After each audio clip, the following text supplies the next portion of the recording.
আপনারা যেহেতু প্রচুর সংখ্যক মেসেজ আমাকে দিচ্ছেন, আমার উত্তরটা হচ্ছে আমি না ভোট দিব। আসিফ মাহতাব নামে একজন ভদ্রলোক, উনি বলছেন যে উনি কেন না ভোট দেবেন।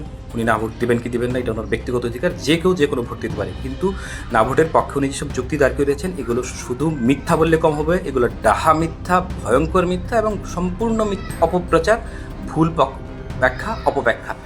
শুধু দুইটি ইস্যুতে আপনাদের বলি, যেমন উনি জুলাই সনদের ধারা 84-তে রয়েছে যে ওপেন গভর্নমেন্ট পার্টনারশিপ হবে, তো উনি বলছেন যে গণভোট দিলে এটা হবে। এটা যে কত বড় মিথ্যাচার, এর সঙ্গে গণভোটের কোনো রকম কোনো সম্পর্কই নেই। জুলাই সনদের গণভোট হবে শুধুমাত্র 8টি ইস্যুতে। জুলাই সনদের মোট 48টি সংস্কার রয়েছে। 48টি সংস্কারের মধ্যে 30টি সংস্কারের বিষয়ে সব দল একমত, আর 10টি এমন সংস্কার প্রস্তাব রয়েছে যেগুলোর বিষয়ে বিভিন্ন দলের নোট অফ ডিসেন্ট আছে। এক্ষেত্রে হ্যাঁ ভোট জিতলেও পরবর্তী সরকার যে চায় এগুলো বাস্তবায়ন করবেন, না চাইলে করবে না। আর বাকি 8টি সংস্কার প্রস্তাব রয়েছে যেগুলো বাস্তবায়ন করতে হবে। তার মানে জুলাই সনদে মূলত 8টি সংস্কার প্রস্তাবের উপরে গণভোট হচ্ছে। এগুলো আছে 1 থেকে 48-এর মধ্যে। 49 থেকে 84 পর্যন্ত যে 35টি সংস্কার প্রস্তাব রয়েছে তার সঙ্গে গণভোটের কোনো রকম কোনো সম্পর্ক নেই। তো আসিফ মাহতাব যিনি ভদ্রলোক, উনি বলেছেন যে ওপেন গভর্নমেন্ট পার্টনারশিপ মানে হচ্ছে সমকামিতা। আল্লাহ জানে ভদ্রলোকের মাথায় কী ঘোরে, এই ভদ্রলোক যা দেখে তার মধ্যে সমকামিতা ঢুকিয়ে দেয়। ওপেন গভর্নমেন্ট পার্টনারশিপ মানে হচ্ছে সরকার তার মাল্টিল্যাটারাল চুক্তি করবে এবং সরকার তার সমস্ত ডাটা প্রকাশ করবে। লাইক যেমন সরকার কোনো প্রজেক্ট নিলে প্রকল্প বাছাই কমিটি, প্রকল্প যাচাই কমিটি, ডিপিপি, টেন্ডার প্রক্রিয়া যা কিছু আছে সব কিছু ট্রান্সপারেন্ট হবে, সেটা সরকার প্রকাশ করবে। এটি হচ্ছে দুদক রিলেটেড একটি সংস্কার প্রস্তাব, এর সঙ্গে এলজিবিটির কোনো সম্পর্ক নাই রে ভাই।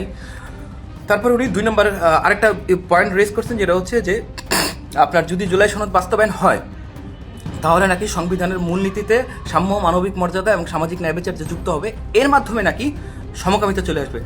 আল্লাহ, মানে আমি অবাক হয়ে যাই, এই লোকের এত মানে অদ্ভুত কল্পনা শক্তি, যা পায় তার মধ্যে সমকামিতা ঢুকিয়ে দেয়।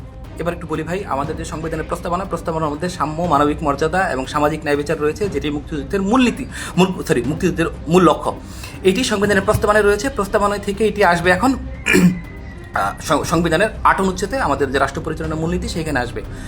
সাম্য, মানবিক মর্যাদা এবং সামাজিক ন্যায় বিচারের সঙ্গে সমকামিতা বা অন্য বিষমকামিতার কোনো সম্পর্ক নেই, 1 নম্বর বিষয়। আর 2 নম্বর বিষয় হচ্ছে, আমি আপনাদের বলেছিলাম যে 10টি বিষয় আগামী সরকারের উপর নির্ভর করবে, তারা বাস্তবায়ন করবে কি করবে না, এটি তাদের উপর নির্ভর করবে।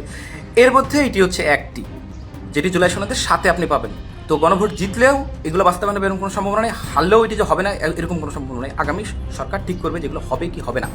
আরেকটা বিষয় হচ্ছে যে উনি একটা প্রশ্ন তুলেছেন যে সংবিধানে ইসলাম নেই, এই জুলাই সনদে ইসলাম নেই, ধর্ম নেই। আরে ভাই, জুলাই সনদ কোনো ধর্মীয় দল না, জুলাই সনদের সঙ্গে ইসলাম থাকবে। জুলাই সনদ কমপ্লিটলি হচ্ছে একটি সাংবিধানিক সংস্কারের বিষয়। আরেকটি বিষয়, জুলাই সনদের ফলাফল যাই হোক, গণভোটের ফলাফল যাই হোক, হ্যাঁ বা নাই হোক, যাই হোক, বিসমিল্লাহ সংবিধানে আছে থাকবে, রাষ্ট্রধর্ম সংবিধানে আছে থাকবে। আরেকটা বিষয় হচ্ছে যে 7-এর কথা বলছি, জুলাই সনদের 7, এটার মধ্যে কিন্তু নোট অফ ডিসেন্ট কাউন্ট করা সহ ভোটের ফলাফল যাই হোক। তো বিএনপি, জামাত সহ কয়েকটি দল বলেছে তারা যদি ক্ষমতায় যেতে পারে, তাদের নোট অফ ডিসেন্ট হচ্ছে, তারা যদি ক্ষমতায় যেতে পারে তাহলে তারা আল্লাহর উপর আস্থা ও বিশ্বাস পুনর্বহাল করবে। তো গণভোটের ফল যদি হ্যাঁও জিতে, তাহলে এই দলগুলো যদি ক্ষমতায় যাবে, সুতরাং আল্লাহর উপর আস্থা ও বিশ্বাস পুনর্বহাল হবে মূলনীতিতে।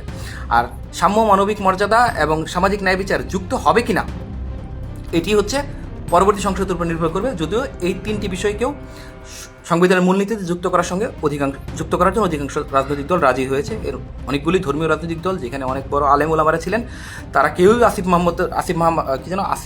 মাহতাব উৎসের মতো এত জ্ঞানী ব্যক্তি না যে কোনো বিষয়ে খুঁজে এর সঙ্গে সমকামিতা যোগ করে। তার জন্য আমরা দোয়া করি, মানে অদ্ভুত, পৃথিবীতে যা দেখে তার সঙ্গে সমকামিতা ঢুকিয়ে দেয়। তো এই জন্য একটু ভিডিওতে আসছিলাম, প্রথম ভিডিও, ভুলভাল প্রচুর হয়েছে। তো আমি ভিডিও মেকার না, এডিটেড কিছু জানি না, এটা আপনাদেরকে আমি আপলোড করে দিচ্ছি। যদি আপনাদের কাজে লাগে, আপনারা যার যার জায়গা থেকে এই মিথ্যাচারকে ডিবাঙ্ক করুন। Thank you.